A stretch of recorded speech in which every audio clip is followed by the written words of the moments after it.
And now the third and last talk on this session by Dr. Orla Fitzpatrick, a research fellow at Trinity College Dublin. The title is Status, a Feminist News Magazine, Photography, Feminism and Publishing in Early 1980s Ireland. Great, thank you very much, and thanks for the opportunity to speak at my second Fast Forward conference. And we're going to end as we started the day in Ireland. So, genius programming there. So this slide shows the two front pages of a short-lived Irish feminist current affairs magazine called Status, which survived for only 10 issues in 1981. I will explore how the medium of photography was used within it, looking at both editorial and advertising imagery. So it was edited by a well-known figure, Marian Finucane, and later by Pat Brennan. Its writers included two of the country's leading journalists and writers, Nuala O'Faolain and Nell McCafferty. So photography carried much of its message, and the images were taken by Clodagh Boyd, Barbara Connolly, Marion Stevens, Joy Orphan and Derek Spears. So in her opening editorial, Marian Finucane outlined the magazine's aims, and I'll quote from that editorial. So she says, "News coverage and investigative journalist from a woman's perspective is what we're aiming for, taking into account the kind of status that a woman has not, wants, does not want, whether she be at home or outside." The contents of Status reflected the concerns of second-wave feminism and included articles on women's health, contraception, childcare, divorce and equal pay.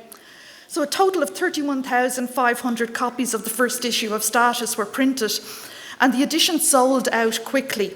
So the title of the magazine was a nod to the Commission for the Status of Women, which was formed in 1970 to investigate discrimination and blocks to equality experienced by women in Ireland.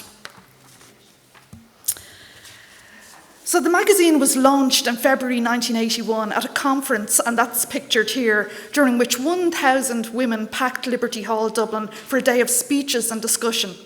Whilst the magazine and its sister publication, McGill, have received some scholarly attention, the visual aspects of Irish publishing are often ignored. Likewise, Irish history, and this includes its photographic past, are frequently subsumed into that of the UK, with no attempt to understand Ireland's unique, distinct cultural concerns. Status was published during a fraught political time. In this year, 10 Republican prisoners died on hunger strike in Long Kesh H Block prison in County Down.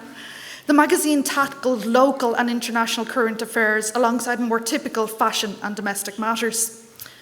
So to what extent did Status undermine stereotypical representations of women? How did the advertising and textual content relate to its photographic elements? The magazine's challenging of the status quo and its gendered target audience meant that financial success was unlikely. The reason given for its cessation after only 10 issues was a failure to generate sufficient advertising revenue, and this was linked to a coverage of controversial topics. So this subscription form for the magazine includes several black and white depictions of women at various protests. The magazine's content routinely recorded the activism on a variety of issues. It included photographs of a picket by women journalists working for the Women's Way magazine, who were amongst the lowest paid members of the National Union of Journalists. Campaigns for increases to children's allowances were recorded, as were women's protests outside the National Council meeting of the Irish Farmers Association, an association which had a restricted and limited role for women and whose council included only one female delegate. Editorials spoke to social reformers. Included social reformers such as Sister Stanislaus, whose charity for the homeless remains at the centre of that sector in Dublin. She urged women to organise, and this is a quote from Sister Stan, "Every person can get cracking on the next important stage, learning tactics and strategies, using them, lobbying, and thereby forcing the politicians to listen to these important demands, which can be essential for people to live their lives in an equal, dignified fashion." So even though the magazine reflected the ongoing activism of the period, it has been noted that over the period represented, a change in the organisation and methods of feminist movement was going on. So this is a quote from Linda Connolly talking about the period. A network of groups that formed an autonomous women's movement in the 1970s converged in outlook and increasingly formalised throughout the 1980s. The original spontaneous style of activism, marked by radical feminist structures and methods of organisation, became less numerous, but at the same time, radical ideas diffused into the remit of mainstream feminism. So whilst researching Status, I was particularly struck by the work of Marianne Stevens, a photographer whose contributions to the magazine were important and about whom little is known. Her photo stories include profiles of women in sport, self-defence classes, images of protest, including the riots that occurred following the hunger strike protests at the British Embassy in Dublin. And she also did an exposé of working conditions endured by contract cleaners. In particular, I was struck by her series taken at a beauty pageant, Young Miss Ireland, and they're reminiscent in some ways of the 1970s project Carnival Strippers by Susan Massalas. The accompanying article by Catherine Chester refers to the inane questions that were put to the young contestants. In her decision to go behind the scenes, her photographs provide a fuller picture of the contestants, revealing a comradeship, whilst the written word also shows that the women were often fully aware of the ludicrous nature of the event. So this colour spread was commissioned at a time when changes to tax and family law revealed the tensions that existed within Irish society with regards to the role of women. Married women's entitlements to the family home, the individualisation of tax-free allowance, and the value put on carers and roles within the home were all debated hotly, and they remain a major topic of discussion to this day. So this photo shoot by Miles Byrne departs from the more typical campaigning and protest imagery that fill much of the magazine. I think the vibrant colours and contemporary setting depict motherhood in a different way and housewives in a different way than the usual black and white content of the magazine.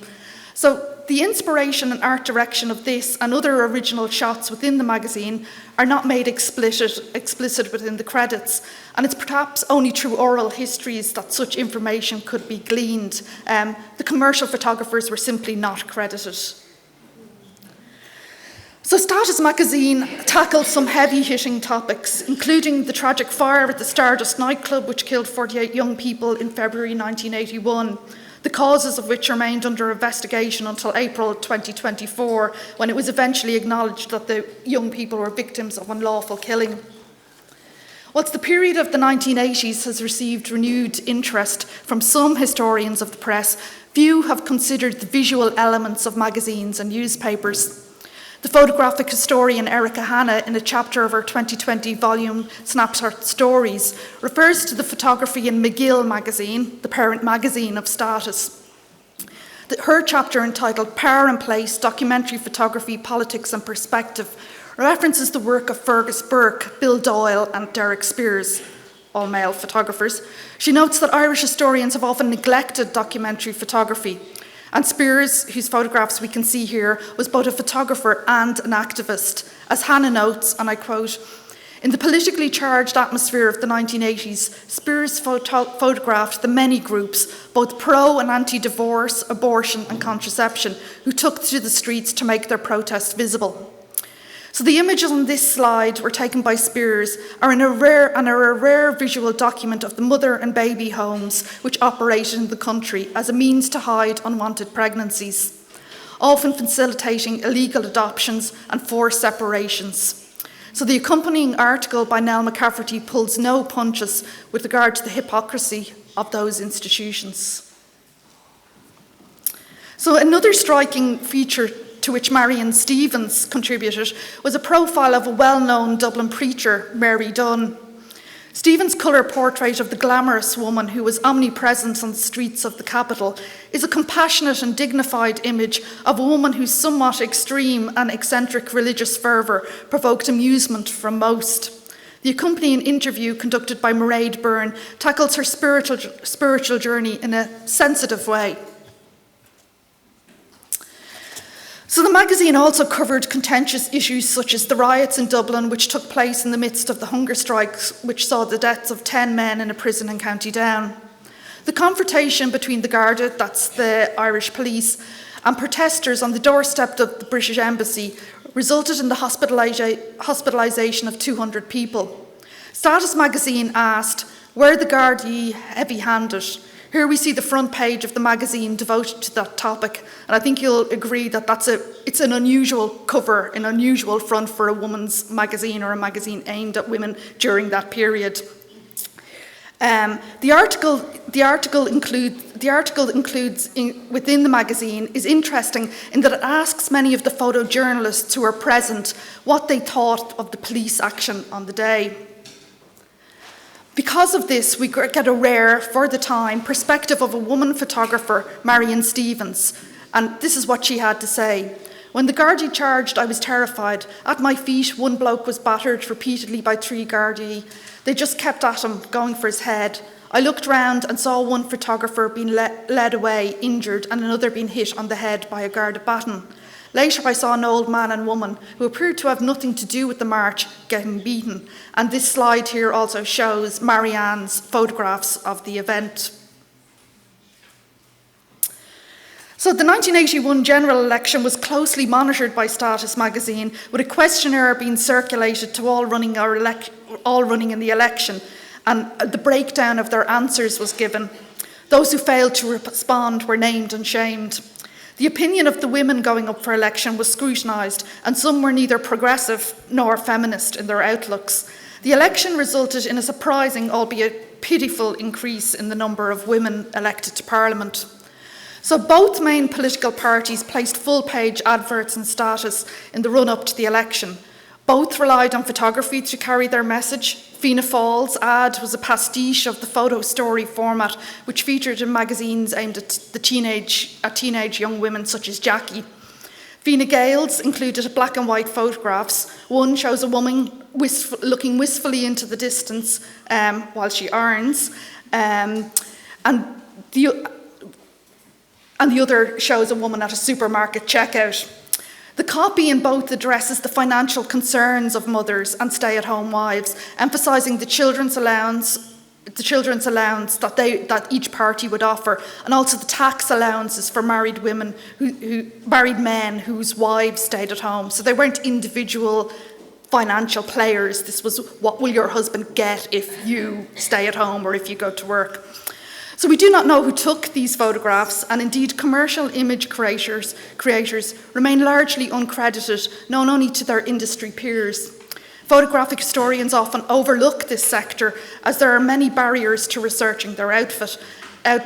Nevertheless, their skill and influence is considerable, and we note it within this magazine. So 1981, as I said, witnessed an increased number of female politicians. Fine Gael saw the greatest rise. This was and is the party of the middle and upper classes, which included the more wealthy farmers and professionals. Often considered to be socially progressive but financially cautious, their ranks included some forward-looking women. Both parties are centre-right, and both with their genesis in the Civil War rift caused by the partition of the island. So here we see adverts that appeared in Status magazine, often depicting traditional female roles. They can appear to be at odds with some of the content of the magazine. Likewise, the luxury boutiques and gourmet food offerings were worlds away from the marginalised sectors for whom the articles often advocate. The magazine's messages, both editorial and advertising-wise, were heavily carried by the photographic medium. Within the 62-page magazine, most had 70 to 80 photographs per issue. However, it was the failure to attract enough high-end advertising revenue that resulted in the magazine's closure. Status magazine had a layout that was similar to its parent magazine, McGill, which was 4 years old in 1981. And according to its October 1981 issue, was read by 8% of all women, by 20% of women in the AB socio-economic group.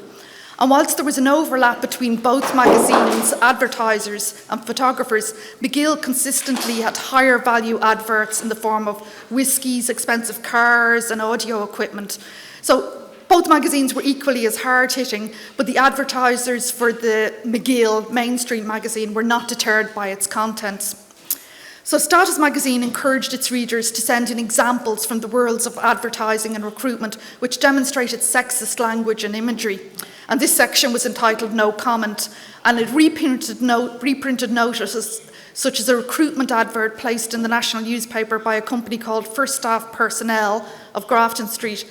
The Status readers have underlined the criteria for secretarial post, which included being a good looker, very attractive, bright, vivacious, and this was all essential for being a receptionist.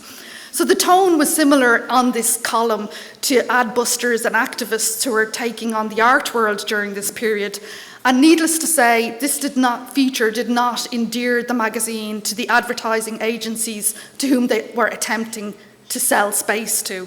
So as the parent magazine's editor noted, and I quote, this is from Vincent Brown, potential clients and their advertising agencies believed that the kind of woman who would be interested in women's issues would not be the kind who would be interested in their products, drinks, cigarettes, cars, cosmetics, clothes, furniture, etc. In this, Status is a victim to a certain extent of the time lag between the reality of the new consciousness of women about their role, their potential and their ambition, and the perception of the male-dominated world of advertising and marketing. So the concluding slide is one that perhaps marks out the sophisticated and mixed messages that were going on within the magazine and that the advertisers tried to impart. So this soft focus image is not dissimilar to the fashion magazine and boutique adverts of the glossies with its pastel colours and beautiful woman at the centre.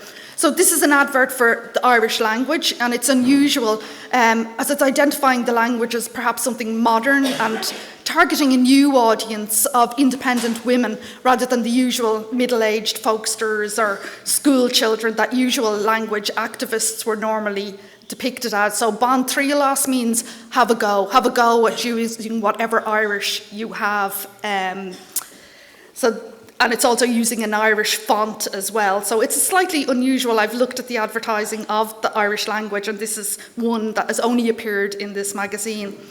So its adoption of the modern type version of the Irish style, no, there's no dots on that.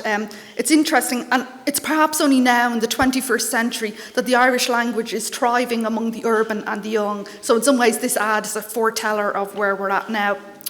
So I'll conclude, however, with the second editor of Status, Pat Brennan's words, which perhaps show that overall this publishing endeavour was perhaps doomed and the format ill-matched to its editorial content. And she noted, and I quote, "Quite apart from the lack of advertising support, it is arguable that the glossy magazine format was never right for a feminist periodical in the small Irish market." Thank you.